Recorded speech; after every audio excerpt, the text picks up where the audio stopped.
டே 95 highlights 95வது நாளில் என்னென்ன நிகழ்ச்சிகள் நடந்தன. ரம்யாவுக்கும் சாண்ட்ராவுக்கும் வந்துட்டு பிரச்சனைகள் அதிகரிக்கிறது. ரம்யா குறிப்பாக வந்து சாண்ட்ரா அவங்கள பாம்புன்னு சொன்னதை வந்து அவங்க ஏற்றுக்கலை. ஸோ அவங்கள கூப்பிட்டு வந்து கிளாரிஃபிகேஷன் கேட்குறப்போ சாண்ட்ரா ஒரு உழப்பி விட்டு அங்கேருந்து தப்பிச்சு போகிறாங்க. அதுக்கப்புறம் பிக் பாஸ் வந்து கெமி எக்ஸ் கண்டஸ்டண்ட்டாக இருந்தவங்க வராங்க பிக் பாஸுக்கு. பிக் பாஸ் ஒரு சீக்ரெட் டாஸ்க் வந்துட்டு இப்போ இருக்கக்கூடிய ஃபைனலிஸ்ட் 6 பேருக்கு வந்து கொடுக்குறாரு. அதுக்கப்புறம் உள்ளே இருக்கக்கூடிய ஒரு கேவலமான ஜந்து செய்த செயல், அந்த கேவலமான ஜந்து வந்து வேறு யாராக இருக்கும், தர்பீஸாக இருக்கும். இதை பற்றிலாம் நம்ம வந்து பார்க்க தான் போகிறோம். எடுத்த உடனே வந்து உங்களுக்கு தர்பீஸ் சட்டை இல்லாமல் வந்து குளிக்க போகிறேன்ற மாதிரி கதை விட்டுக்கிட்டு இருப்பார். வினோதை கூப்பிட்டு திட்டணுன்னா நான் குளிக்க தானே போகிறேன் அப்படின்ற மாதிரி ஒரு சாக்கை வச்சுக்கிட்டு அரை நிர்வாணமாக வந்து பக்ரி மாதிரி சுற்றிக்கிட்டு இருப்பார். பெண்கள் இருக்கக்கூடிய இடங்களில் வந்துட்டு அதை பார்த்து வந்து எல்லோரும் முகம் சொல்லித்தானா அதை அவர் ஒரு பெரிய ஹீரோயிஸ்ன்ற மாதிரி நினச்சிட்டு போயிட்டுருக்காரு. சில கேவலமான பிறவிகள் இருந்தால் என்ன, இல்லாட்டி என்ன. வினோத் வந்து போய் தெளிவாக சத்தம் போட்டு நீ வந்து ட்ரிகர் பண்ண வந்திருக்கிற அப்படின்னு சொல்கிறப்போ வந்து ஏற்றத்தாழ்வுலாம் பார்க்காத, நான் வந்து ஏற்றத்தாழ்வுலாம் பார்க்கலன்ற மாதிரி அவரை வந்து பிடிச்சி இழுப்பார். அதுக்கப்புறம் வந்து திவ்யா வந்து தெளிவாக ஒன்று சொல்லுவாங்க, ஏங்க அந்த அவரை பற்றி தான் தெரியும்ல, அவர் பேண்ட்டு தெரிஞ்சால் தெரியட்டும் வினோத், அவர் விட்டுருங்க அப்படின்பாரு.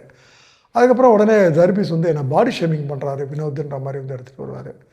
அதாவது பார்வதின்ற ஒரு ஒரு ஒரு ஒரு ஒரு ஜந்து போனதுக்கு பின்னால் அதை நினைவுபடுத்துகிற மாதிரியே வந்து ஆண் ரூபத்தில் வந்து பார்வதி வந்து செய்கிற மாதிரி தான் எல்லாருக்கும் வந்து தென்படுது. அதுக்கப்புறம் வந்து வேணா வந்து அதுக்கப்புறம் இவங்க ஃபைனலிஸ்ட்டில் யாரோ ஒருத்தர் சொல்லுவாங்க, அது யாருன்னு நமக்கு காட்டுறதில்ல.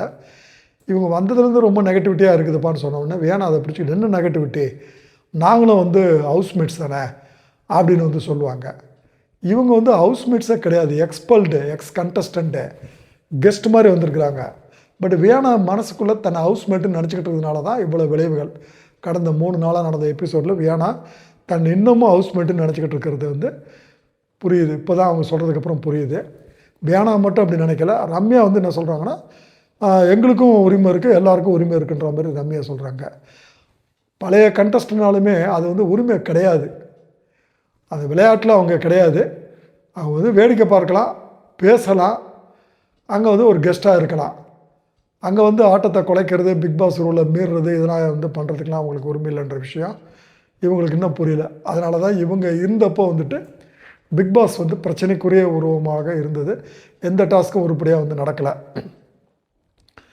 அதுக்கப்புறம் வந்து விக்ரமும் சாண்ட்ரா வந்து பேசிகிட்டு இருக்கிறப்போ வந்து விக்ரம் வந்து தெளிவாக வந்து சொல்லுவார், வியானா வந்து ஒரு டிசிஷனோடு தான் வந்திருக்கிறா அப்படின்னு சொல்லுவார். அதுக்கு சாண்ட்ரா சொல்லுவாங்க, அதனால தான் நான் தள்ளி போயிட்டேன், என்ன போய் விஷயம்னு வந்து சொல்கிறா, இதெல்லாம் வந்து கேம்ன்றது வந்து அவளுக்கு புரியாமலாம் சொல்கிறா, ஃபைனலிஸ்ட்டாக வந்துட்டு இருக்கிறதுனால இதை வந்து எக்ஸ்போஸ் பண்ணுற மாதிரி வந்து நினச்சி சொல்கிறான்ற மாதிரி ஒரு விஷயத்தை வந்து பதிவு பண்ணுவாங்க.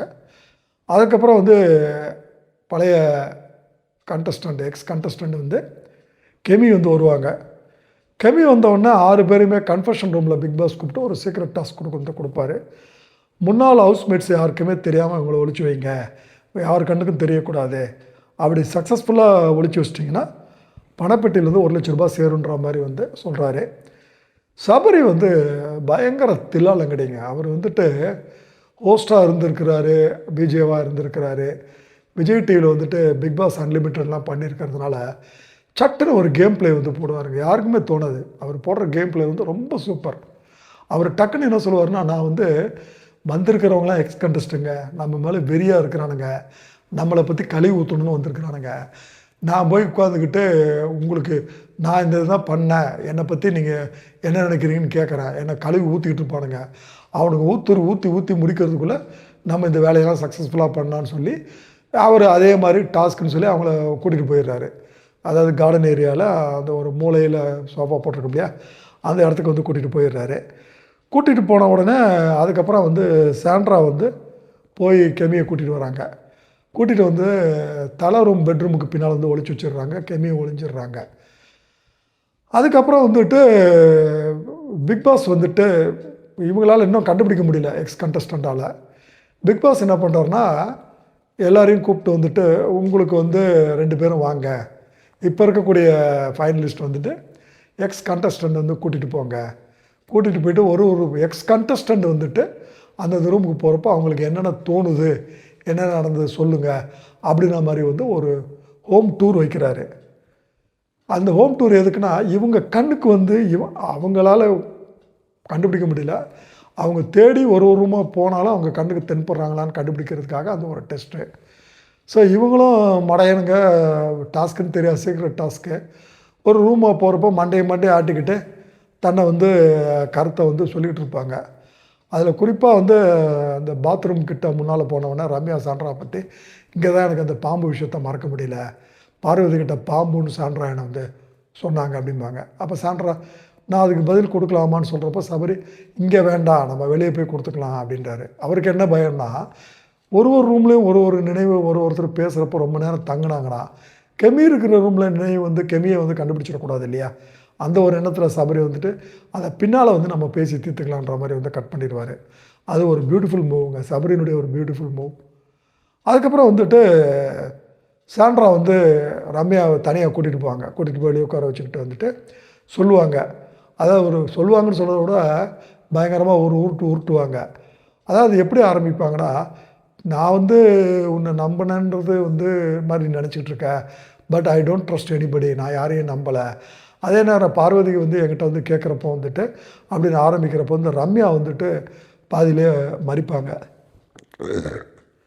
ஒரு ஆளை ஃபுல்லாக பேச விட்டால் வந்து வாதத்துலேயும் வந்து மடக்கலாம். பட் இங்கே வந்து ரம்யா அந்த தப்பு வந்து பண்ணுவாங்க. So that is the reason அந்த சாண்ட்ரா தப்பிக்கிறதுக்கு.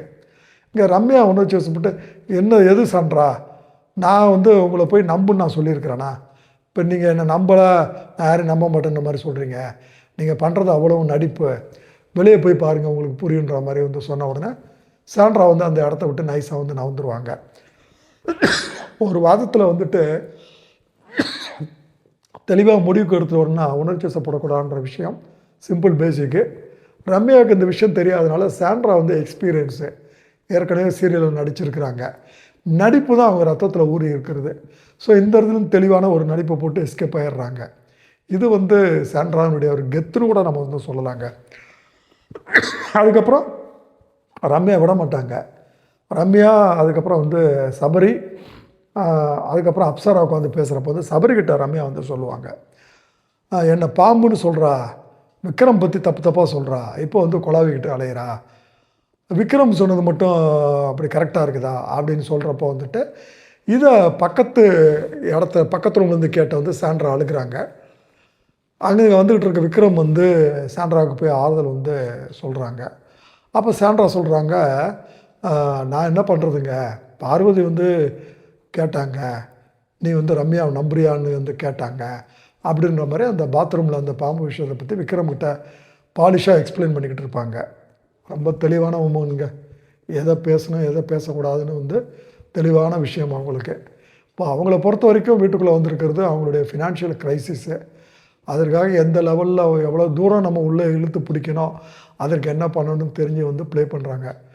ஒரு பக்கம் பார்க்குறப்போ வந்து டீப் ரூட்டடாக திங்க் பண்ணுறப்போ மனசு வந்து கொஞ்சம் நமக்கே யோசனையாக தான் இருக்குது. பட் கேமுன்னு வந்துட்டால் ஒரு பொது இடத்துக்கு வந்துட்டால் அடிபட்டு தானே ஆகணும்.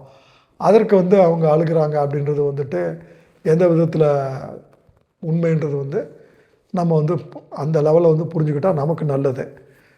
அதுக்கப்புறம் பிக் பாஸ் வந்துட்டு எல்லாரையும் உட்கார வைப்பார் லிவிங் ரூமில். லெவல் 1 டாஸ்க் வெற்றியும்பார். இப்பயும் அந்த மடையர்களுக்கு வந்துட்டு ஒன்றும் புரியாது, எக்ஸ் கண்டஸ்டண்ட்டுங்களுக்கு. 1,00,000 ரூபாய் பணப்பட்டியல் சேர்க்கப்பட்டது அப்படின்னு சொல்லுவாங்க. அவ்வளவு பேசுகிற வியானாவும் அறிவில்லாமல் உள்ள சுற்றுற தர்பீஸும் ஒருத்தரை மூஞ்சியை பார்த்துப்பாங்க, ஒன்றும் புரியாது. வியானாவுக்கு மட்டும் லேசாக ஒரு யோசனை வரும், ஆனாலும் மந்த புத்தியாக இருக்கிறதுனால புரியாது. என்னடா லெவல் 1 டாஸ்க்குன்னு சொல்கிறாங்களே அப்படின்னு வந்து அவங்களுக்கு வந்து புரியாது. அதுக்கப்புறம் பிக் பாஸு இவங்களை கூப்பிட்டு வந்து கன்ஃபெஷன் ரூமில் கூப்பிட்டு திருப்பி லெவல் 2 வந்து டாஸ்க் கொடுக்குறாரு. இந்த லெவல் 2 டாஸ்கில் என்ன சொல்கிறாங்கன்னா, 2,00,000 ரூபாய் பணப்பட்டியலில் சேர்க்கப்படும், அவங்களுக்கு வந்து உணவு ஊட்டணும், அது இல்லாமல் உங்களில் ஒரு 2 பேர் வந்து நீங்கள் வந்து சாப்பிடணும் அப்படின்ற மாதிரி வந்து ஒரு டாஸ்க் வந்து கொடுப்பாரு. ஸோ அதற்கு வந்து நான்வெஜ் ஃபுட்டு, பிரியாணி, மற்ற ஐட்டங்கள்லாம் வந்து எடுத்துகிட்டு வந்து கொடுப்பாரு. ஸோ இந்த இடத்துல வந்துட்டு சபரியினுடைய கேம் பிளே வந்து பயங்கர சூப்பருங்க.